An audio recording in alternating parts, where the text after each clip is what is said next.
Hello everybody, Hebro77 here, and I'm about to show you a quick way to make chili. It may not be the right way, but it is quick. It's simple.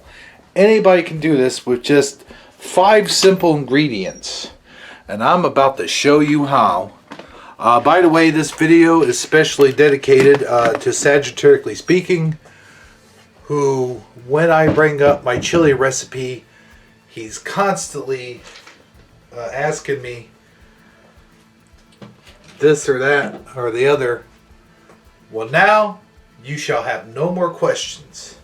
Now, normally when a person makes chili, they want to brown their meat in the pan. They want to chop up peppers, onions, and just all sorts of things. Garlic. I use garlic in my chili sometimes. Sometimes I don't.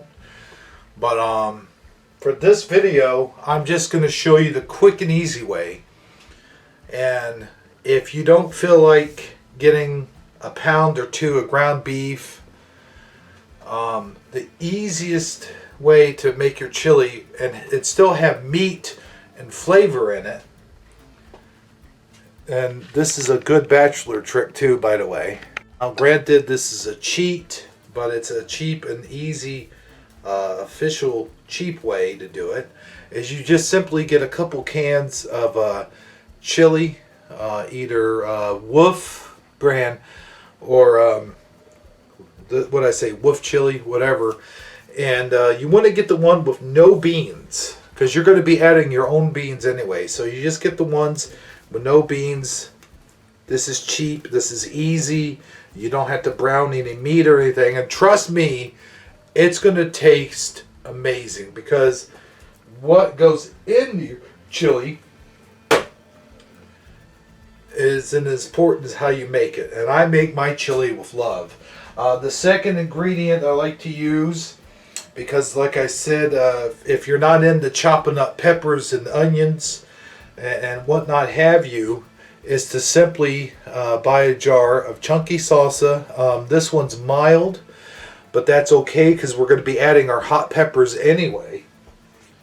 The second question he always asks me is, what kind of beans did I use in my chili? Here is a can of chili beans. I use about 3, maybe 4 cans of this, about 4 cans of this, and about 4 cans of light red kidney beans. You can get the dark red kidney beans, but I prefer the light red. And it depends on how much beans you like in your chili. Some people use a lot less. Some people use a lot more, believe it or not. So now I have chili powder. I do not have any chili seasoning. I did pick some up, but then I lost it. Another thing I like to use is seasoned salt. You don't want to use too much of it, just a little bit, because you know what they say, less is more. What you're going to want to do, of course, is to open up this can of chili. And this is kind of cheating, like I said, but this is a way to get meat into your chili. Here. That, and see, this one does have beans, and I can kind of smell it up. See, I'm using a crock pot, and that's what I generally like to use, is put everything in the crock pot. I will add the salsa. You basically, you want to add the whole jar, and if you want to, you can rinse some of this out. Let me show you.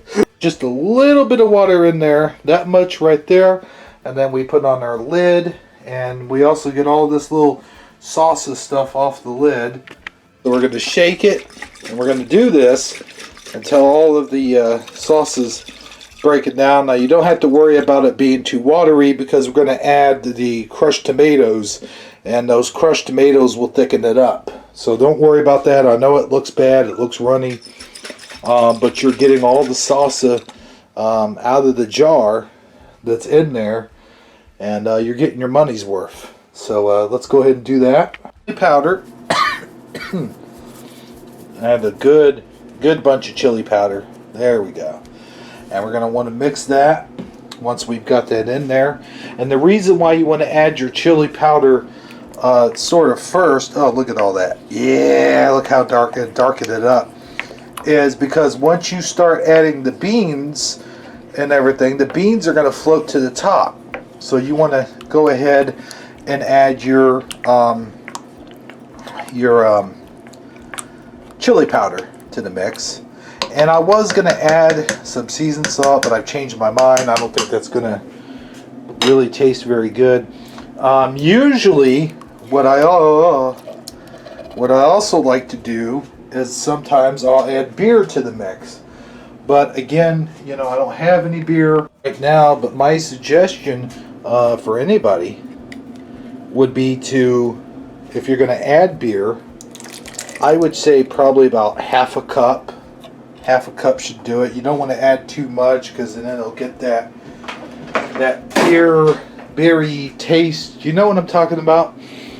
Like, it won't have very good flavor. But there we go. There's the red kidney beans, and you see how like liquidy, how thin the liquid is in the kidney beans. But don't worry about that because basically, you don't have to worry about that because it's going to thicken up as it cooks. Another question that people might have, not just Sagittarically speaking, is do I use all the juice that's in there, or the sauce that's in there from the beans? Yes, I do, because that gives it extra, it makes it extra thick and liquidy.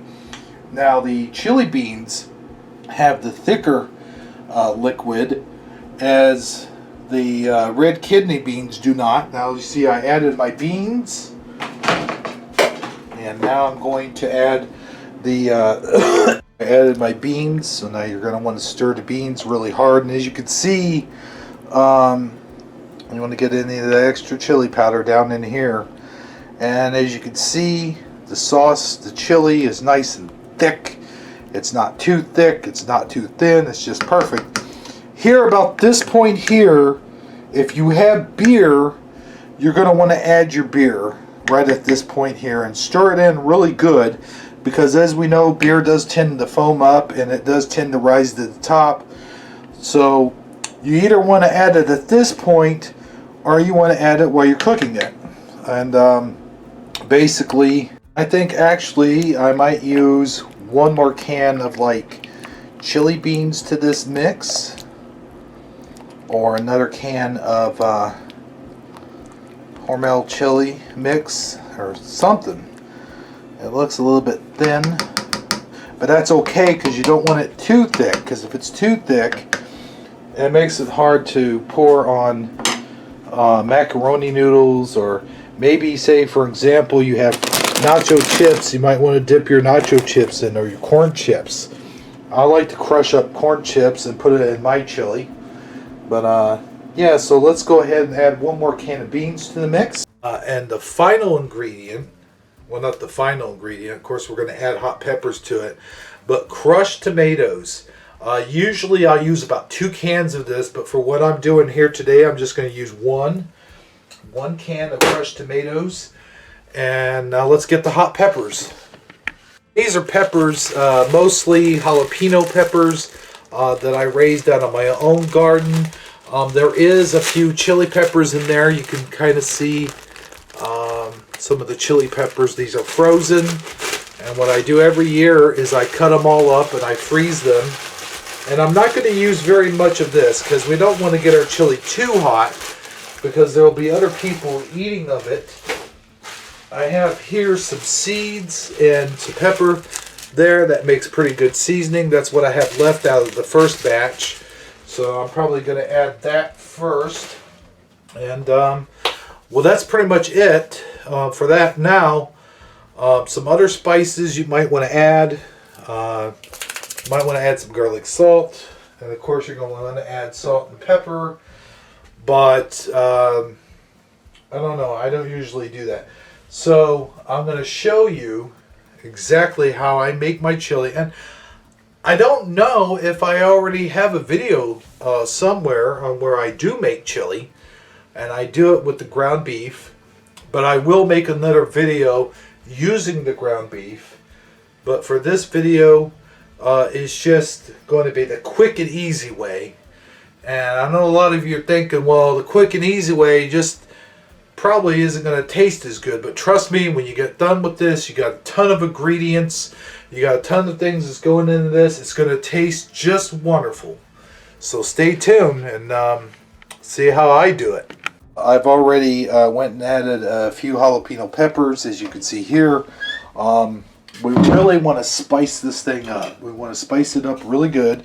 And then what you're going to want to do is take your wooden spoon, or it could be any spoon. It doesn't have to be a wooden spoon, but this one's the cleanest. So I take all those seeds and everything and mix them all up. And those seeds are going to act almost like hot crushed peppers. So we'll put that in there. Don't worry about it tasting seedy. It's not going to taste seedy at all, because when it's cooked, it'll be cooked down, because we're going to cook this chili for approximately about 2 or 3 hours. And it's already smelling good. That sauce has given it a really good smell. So now I'm going to open up all my cans, and then you'll see me add all my beans and everything, and then we'll take it from there. So, well, there you have it. Basically, we're done here. And I leave it in the crock pot for about 2 or 3 hours. Let it just simmer, let it cook, and it does a good job. Now, when you are doing it the old-fashioned way, which I will have a video of that later, when I make chili later on in the winter, you're going to want to, what you're going to want to do is you use your meat. You cook your meat in the pan with chopped onions, chopped bell peppers. You can even maybe put your chili powder or chili seasoning mix in with the whole thing, and then you use the meat and the grease that's from the meat, and you put it in your crushed peppers. Your crushed tomatoes, that's your base for the chilies, the crushed tomatoes. You pour all that in there, and it's going to be a little thin, but those crushed tomatoes are going to thicken it up, and plus the juice from the chili beans will do its trick as well. And let me go ahead and put these in the freezer. And I forgot to get my lid. I got to get a lid to put on my crock pot, but I'm going to have to wash it. Oh boy. Anyway, that's all the time we have for right now. I just wanted to do a quick tutorial on how I make my chili, how I make a fast chili. The next chili video that I do, I will show you how I make a slower chili, which requires browning your meat, adding the peppers, adding the onions, chili mix, if you want to use chili mix or chili powder, so forth and so on. But until next time, this has been Hebro77 with Cooking with Hebro. Thanks for watching, everybody. If you like this video, I'll have more videos on the way. Please thumbs up if you like it. Thumbs down if you hate it. If you want to learn more about cooking, if you've learned something new, leave a comment down in the comment section, and we'll see you next time. Have a good day. Do. Oh man, my eye is really red.